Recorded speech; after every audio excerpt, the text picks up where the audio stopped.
Hello student, हमारा chapter चल रहा है लाइफ प्रोसेसेस, जिसमें हम न्यूट्रिशन के बारे में पढ़ चुके हैं, यानी पोषण के बारे में। उसके बाद हम उसकी वर्कशीट भी कर चुके हैं, उसके कुछ प्रैक्टिस क्वेश्चन भी कर चुके हैं। उसके बाद हमने श्वसन यानी रेस्पिरेशन के बारे में पढ़ा, ह्यूमन रेस्पिरेटरी सिस्टम के बारे में जाना। आज हम श्वसन से रिलेट एक वर्कशीट करेंगे, कुछ प्रैक्टिस क्वेश्चंस करेंगे। तो हम स्टार्ट करते हैं। हमारा फर्स्ट क्वेश्चन है difference between breathing and respiration. Breathing यानी कि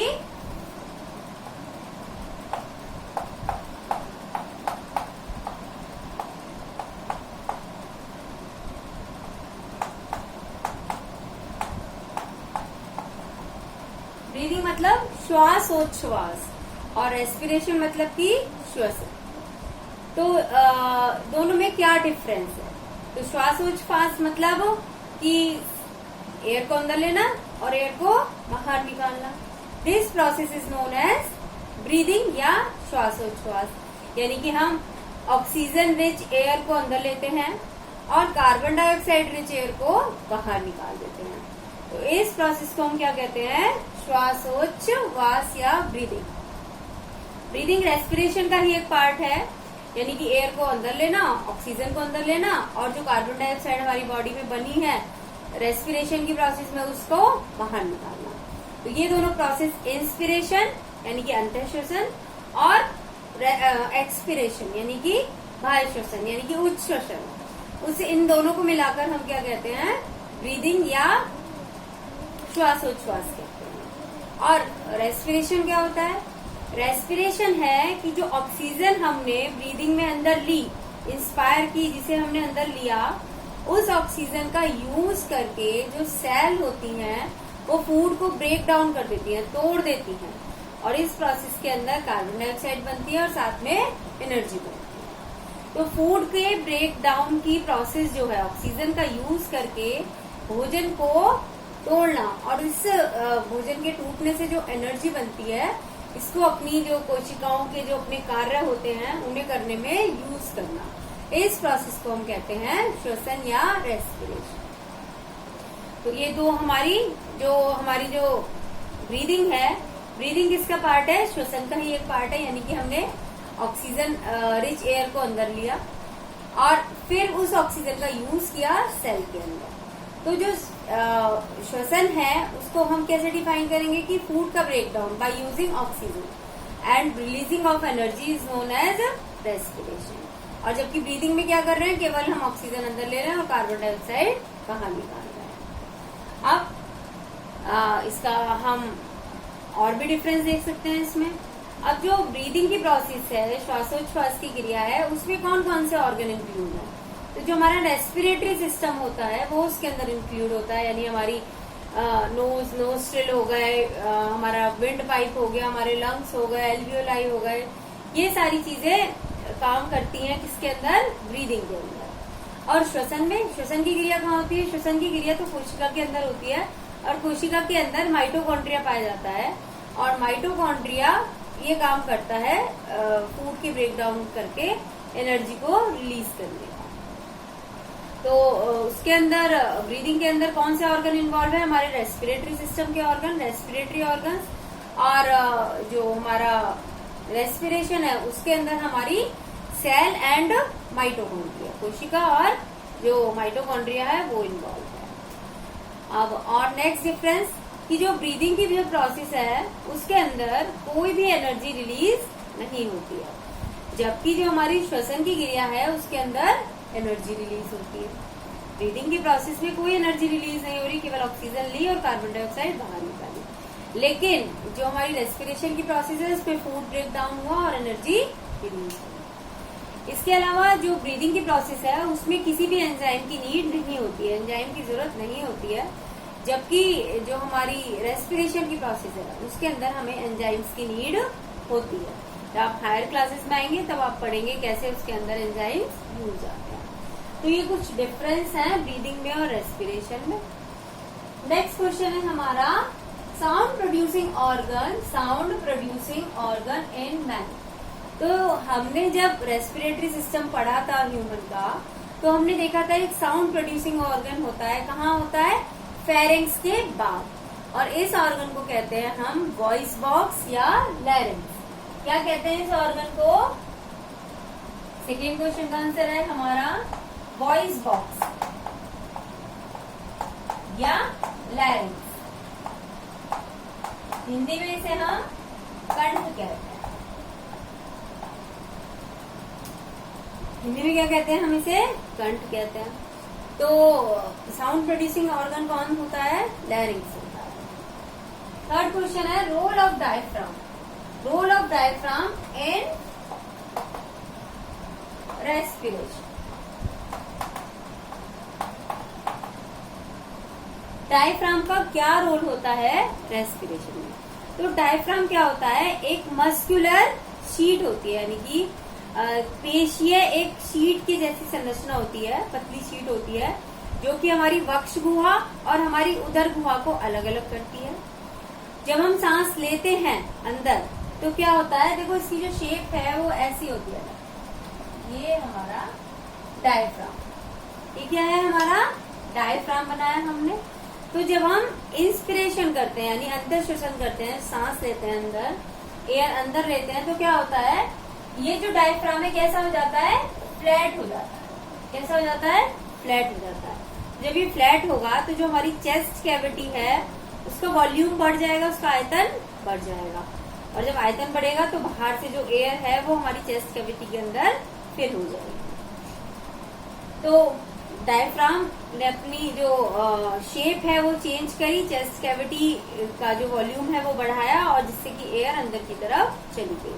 और जब हम एक्सपीरेशन करते हैं, यानी कि एयर को बाहर निकालते हैं, तो क्या होता है? ये वापस से अपनी पुरानी वाली पोजीशन में आ जाता है, और जो एयर है वो बाहर निकल जाती है। चेस्ट कैविटी का जो वॉल्यूम है वो कम हो जाता है, और जो एयर है वो बाहर निकल जाती है। तो इस तरीके से जो डायफ्राम है वो इंस्पिरेशन और एक्सपीरेशन में हेल्प करता है। इंस्पिरेशन के समय वो फ्लैट हो जाता है, और एक्सपीरेशन में वो वापस से अपनी पुरानी पोजीशन में आ जाता है, जिससे चेस्ट कैविटी का आयतन घट जाता है और जो एयर है वो बाहर निकल जाती है। हमारा नेक्स्ट क्वेश्चन है anaerobic respiration in yeast. Yeast के अंदर एनएरोबिक रेस्पिरेशन कैसे होता है? देखो, जो एनएरोबिक रेस्पिरेशन है वो दो कंडीशन में पढ़ा हमने। एक कंडीशन यीस्ट के अंदर जो माइक्रो ऑर्गेनिज्म है उनके अंदर होता है, कुछ के अंदर, बैक्टीरिया के अंदर। तो ऑक्सीजन के बिना भी उसके अंदर क्या होता है? रेस्पिरेशन होता है, और जो हमारा ग्लूकोज है वो ब्रेक डाउन हो जाता है। और कभी कभी हमारी मसल्स के अंदर भी होता है, जब हम ज्यादा फिजिकल एक्सरसाइज कर लेते हैं, शारीरिक परिश्रम कर लेते हैं, एक्सरसाइज कर ली, दौड़ लिए, भाग लिए, खेल कूद ज्यादा कर ली, तो भी क्या होता है? ऑक्सीजन की कमी हो जाती है मसल्स के अंदर और एनारोबिक रेस्पिरेशन हो जाता है। तो यीस्ट के अंदर एनारोबिक रेस्पिरेशन कैसे होता है ये पूछा है। तो यीस्ट के अंदर क्या होता है कि जो ग्लूकोज टूट जाता है किसके अंदर? इथेनॉल के अंदर। इथेनॉल, और साथ में क्या बनती है? कार्बन डाइऑक्साइड बनती है, और साथ में क्या बनती है? एनर्जी बनती है। तो यीस्ट के अंदर एनारोबिक रेस्पिरेशन में ग्लूकोज टूट जाता है इथेनॉल और कार्बन डाइऑक्साइड में, और इस प्रोसेस के अंदर क्या बनती है? एनर्जी भी बनती है। तो यीस्ट के अंदर एनारोबिक रेस्पिरेशन इस तरीके से होता है। अब नेक्स्ट क्वेश्चन है reason of muscle cramp due to physical work. वही क्वेश्चन आ गया दोबारा कि जब हम बहुत ज्यादा फिजिकल एक्सरसाइज कर लेते हैं तो हमारी जो मसल्स होती हैं, हमारी जो पेशियां होती हैं, उनमें ऐंठन सी हो जाती है, क्रैम्प आने लगते हैं। क्यों? तो इसका रीजन भी एनारोबिक रेस्पिरेशन है। जब मसल के अंदर एनारोबिक रेस्पिरेशन होता है तो जो ग्लूकोज है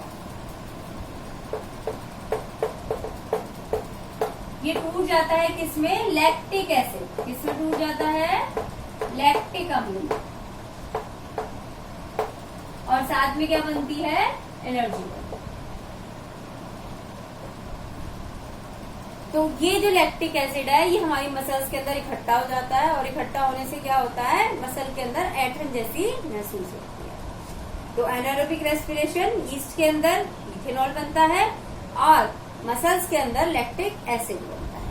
एनर्जी दोनों में ही बनती है, लेकिन ये एनर्जी वायवीय श्वसन एरोबिक रेस्पिरेशन से बहुत कम होती है। अब नेक्स्ट क्वेश्चन है 3 carbon compound formed in muscle in anaerobic respiration. जब मसल्स के अंदर अवायवीय श्वसन या एनारोबिक रेस्पिरेशन होता है तो जो ग्लूकोज है एक 3 कार्बन के कंपाउंड के अंदर टूटती है, उस कंपाउंड का नाम क्या होता है? तो उस कंपाउंड का नाम है लैक्टिक एसिड। जो लैक्टिक एसिड है वो 3 कार्बन का कंपाउंड होता है, और जबकि जो इथेनॉल है वो 2 कार्बन का कंपाउंड होता है। तो ईस्ट के अंदर ग्लूकोज टूटता है 2 कार्बन के कंपाउंड इथेनॉल में और कार्बन डाइऑक्साइड में, और मसल्स के अंदर जो ग्लूकोज है वो टूटता है 3 कार्बन के कंपाउंड लैक्टिक एसिड में, और साथ में बनती है एनर्जी, और यहाँ पर कार्बन डाइऑक्साइड नहीं बनती। अब नेक्स्ट क्वेश्चन है use of cartilaginous ring in trachea. जो हमारा ट्रैकिया यानी कि हमारी जो श्वास नली होती है उसके ऊपर पेशीय वलय पाए जाते हैं, वो रिंग पाए जाते हैं। वलय यानी कि छल्ले जैसी स्ट्रक्चर होती है जो कि हमारे जो श्वास नली है उसके चारों तरफ पाई जाती है, उसकी जो दीवार है उसमें पाई जाती है। तो इसका क्या फायदा है? ये जो रिंग होते हैं इनका क्या फायदा है? जब हमने डायग्राम बनाया था तो देखा था, देखो ये हमारी श्वास नली है, और श्वास नली में इस तरीके से ये रिंग शेप स्ट्रक्चर पाए जाते हैं। किसके बने होते हैं? कार्टिलेज, उपास्थि के बने होते हैं, तो इसलिए इन्हें कार्टिलेजिनस रिंग या उपास्थीय वलय कहते हैं। तो इनका काम क्या होता है, किस लिए होते हैं ये? देखो जब हम सांस बाहर छोड़ रहे हैं और अंदर ले रहे हैं तो कुछ टाइम ऐसा भी होगा कि शायद जो हमारी जो श्वास नली है उसके अंदर एयर कम हो, बहुत कम हो, तो ऐसे में क्या होगा, जो हमारी श्वास नली की दीवार है वो आपस में क्या होगी, चिपक सकती है। तो ये जो रिंग है उस दीवार को मजबूत बना के रखते हैं और वो नहीं चिपकती है। जैसे पाइप होते हैं, पतले वाले पाइप होते हैं तो वो चिपक जाते हैं, और जो मोटा पाइप होता है इसकी जो वॉल है मोटी होती है वो नहीं चिपकते हैं, पानी ना होने पर भी वो नहीं चिपकते हैं। और जो पतली दीवार वाले होते हैं उनकी जो स्किन है वो जो चिपक जाती है पाइप की। तो सेम ही है कि जो ट्रैकिया है उसकी दीवार में जो रिंग पाए जाते हैं, रिंग की वजह से जो दीवार है वो आपस में नहीं चिपकती, वो मजबूत रहती है, और जो एयर की सप्लाई है वो कंटिन्यूअस बनी रहती है, वो नहीं रुकती। अगर वो चिपक जाएगी तो एयर की सप्लाई रुक जाएगी। नेक्स्ट है हमारा structure that prevent food to enter windpipe. तो हमने पढ़ा था कि जो हम भोजन खाते हैं वो भी हमारी मुख गुहा के अंदर जाता है, जो हम सांस लेते हैं वो भी हमारी मुख गुहा के अंदर जाती है, और हमारी दोनों ही नलियां यानी कि हमारा फूड पाइप और हमारी विंड पाइप, श्वास नली भी और भोजन नली भी, ग्रास नली भी, दोनों कहाँ है, आगे पीछे होती है, और दोनों ही बक्कल कैविटी दोनों में ही घूमती है। तो ऐसा भी हो सकता है कि कभी हम खाना खा रहे हैं तो वो खाना हमारी ग्रास नली में न जाके, ईसोफेगस में न जाके कहाँ चला जाए, हमारे विंड पाइप श्वास नली में चला जाए। तो इसे रोकने के लिए, ऐसा ना हो इसके लिए जो श्वास नली है उसके ऊपर एक पत्ती जैसी संरचना पाई जाती है, क्योंकि जब हम खाने को निगलते हैं तो वो उसको ढक देती है, हमारी श्वास नली को वो कवर कर देती है। तो इस पत्ती जैसी संरचना का नाम होता है एपिग्लोटिस। इसका नाम क्या होता है? एपिग्लोटिस। जो पत्ती जैसी संरचना है उसका नाम क्या है? एपिग्लोटिस। और हिंदी में इसे कहते हैं घाटी ढापन द्वार। वैसे आप इंग्लिश वाला वर्ड ही याद कर सकते हैं, ये लंबा सा वर्ड है, घाटी ढापन द्वार। तो ये पत्ती जैसी संरचना है, पत्ती के आकार की, जो कि जब हम भोजन निगलते हैं तो हमारी श्वास नली को कवर कर देती है, जिससे कि भोजन श्वास नली के अंदर न जाए। नेक्स्ट है how air becomes dust free in respiratory system. देखो जब हम सांस लेते हैं, एयर अंदर लेते हैं तो एयर के अंदर बहुत डस्ट होती है। आप देखते हो अपने घरों में खिड़की दरवाजों पे कितनी धूल जम जाती है। तो हम सांस अंदर ले रहे हैं, उसके अंदर भी बहुत सारी धूल है। तो उस धूल को हमारे रेस्पिरेटरी सिस्टम कैसे एयर से अलग करता है? नहीं तो वो सारी धूल हमारे फेफड़ों में भर जाएगी, और हमारे फेफड़े तो धीरे धीरे क्या बन जाएंगे, धूल का ही एक बलून टाइप स्ट्रक्चर बन जाएंगे, धूल ही भर जाएगी। काम कैसे करता है? तो उस धूल को फेफड़ों में जाने से रोकना होता है। तो कैसे रुकती है वो? तो जो हमारा नासा द्वार है, ये जो नेजल पैसेज है, जो मतलब क्या कहेंगे हिंदी में, मतलब हमारी जो नोज वाला जो एरिया है उसके अंदर बहुत सारे छोटे छोटे हेयर होते हैं, बहुत सारे छोटे छोटे बाल होते हैं। तो ये जब हमारी एयर हम अंदर ले रहे हैं तो वो जो बाल हैं उन डस्ट पार्टिकल को अपने अंदर फंसा लेते हैं। इसके अलावा म्यूकस भी होता है। हमारी नाक के अंदर क्या होता है, म्यूकस की लेयर होती है, यानी श्लेष्म की, चिपचिपा पदार्थ है श्लेष्म, पानी जैसा। तो ये क्या करता है, धूल के कणों को चिपका लेता है अपने साथ में। तो जिससे कि जब एयर अंदर जाती है तो वो कैसी हो जाती है, डस्ट फ्री हो जाती है। इसके अलावा ये जो हमारा ट्रैकिया है, इसके अंदर भी क्या होते हैं, सीलिया होते हैं, हेयर जैसी स्ट्रक्चर होती है, सीलिया जैसे होते हैं। तो ये भी क्या पीछे की तरफ वाइब्रेट करते हैं ये, जिससे कि अगर एयर के अंदर कोई धूल रह गई है तो वो सब कहाँ चली जाए, ऊपर की तरफ चली जाए, अंदर की तरफ ना जाए। तो इस तरह रेस्पिरेटरी सिस्टम के अंदर जो हमारी एयर है वो कैसी हो जाती है, डस्ट फ्री हो जाती है। हेयर होते हैं, म्यूकस होता है, और ये हेयर और म्यूकस डस्ट पार्टिकल को अपने अंदर फंसा लेते हैं, ट्रैप कर लेते हैं, जिससे कि एयर कैसी हो जाती है, हमारी डस्ट फ्री हो जाती है। नेक्स्ट क्वेश्चन है हमारा, advantage of residual volume of air. देखो हमने जब ये चैप्टर पढ़ा था तो हमने पढ़ा था कि जो हमारे फेफड़े हैं वो कभी भी खाली नहीं होते, उनके अंदर कुछ एयर बनी रहती है, पूरी तरह वो फेफड़े खाली नहीं होते हैं। और जो एयर की जो मात्रा हमारे फेफड़ों के अंदर रह जाती है उसे हम कहते हैं अवशिष्ट आयतन। उसी क्या कहते हैं हम, अवशिष्ट आयतन।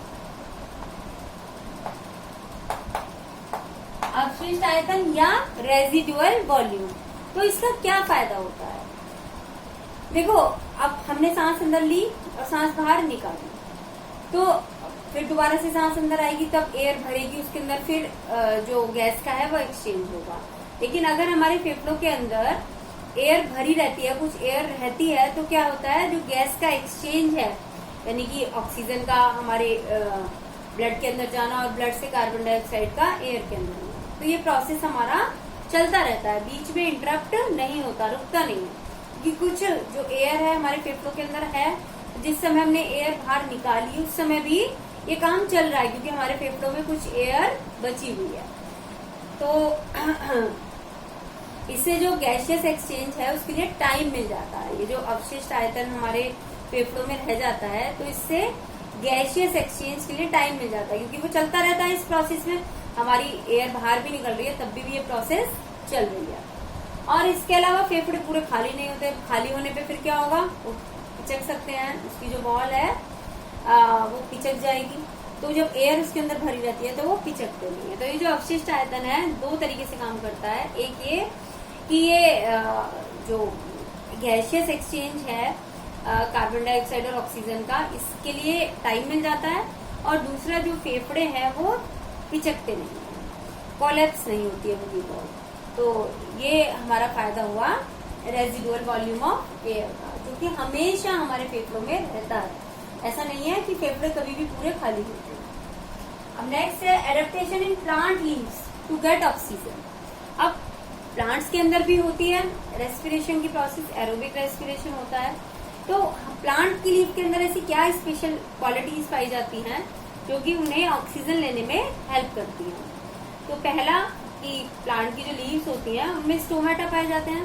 स्टोमेटा के थ्रू ही जो एयर है वो अंदर जाती है, ऑक्सीजन रिच एयर अंदर जाती है और कार्बन डाइऑक्साइड रिच एयर बाहर आती है। यानी ऑक्सीजन युक्त एयर अंदर गई और कार्बन डाइऑक्साइड युक्त एयर बाहर आई। इसके अलावा जो पत्तियां होती हैं उनकी कोशिकाएं दूर दूर होती हैं, और कोशिकाओं के बीच में क्या होता है, इंटरसेल्युलर स्पेस होता है। जैसे कि माना बनाए नहीं बना,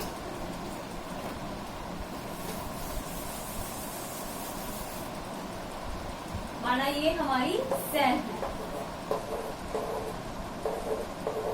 तो सेल के बीच में क्या है, स्पेस। सेल के बीच में जो स्पेस होता है उसे हम कहते हैं इंटरसेल्युलर स्पेस या अंतराकोशिकीय स्थान। तो इन स्थानों पर भी क्या होती है, हमारी एयर फिल होती है। तो क्या होगा, जो कोशिका के अंदर जो एयर है हमारी कैसी, कार्बन डाइऑक्साइड युक्त, उसमें से कार्बन डाइऑक्साइड बाहर आती रहेगी और ऑक्सीजन इसके अंदर जाती रहेगी। तो पत्तियों के अंदर रंध्र पाए जाते हैं जिनके द्वारा जो पत्तियां हैं वो ऑक्सीजन युक्त गैस को, वायु को अंदर लेती हैं। इसके अलावा जो पत्ती की कोशिकाएं हैं उनके मध्य अंतरा कोशिकीय स्थान पाए जाते हैं, इंटरसेल्युलर स्पेसेस पाए जाते हैं, जिनके थ्रू जो डिफ्यूजन के थ्रू गैसियस एक्सचेंज होता रहता है। तो इस तरीके से ये हमारे आज हमने 11 क्वेश्चन करे और ऑलमोस्ट ये टॉपिक हमने कवर कर लिया है। तो आपको क्वेश्चन क्लियर हो गए होंगे। अगर आपकी कोई क्वेरी है, कोई क्वेश्चन है आपको नहीं समझ में आ रहा है तो आप कमेंट बॉक्स में डाल सकते हैं। तो आपका ये रेस्पिरेशन वाला सेक्शन आज पूरा हो गया है। नेक्स्ट हम ट्रांसपोर्टेशन के बारे में पढ़ेंगे। तो वीडियो को लाइक जरूर कीजिएगा, शेयर कीजिएगा और चैनल को सब्सक्राइब कीजिएगा। Thank you and have a nice day.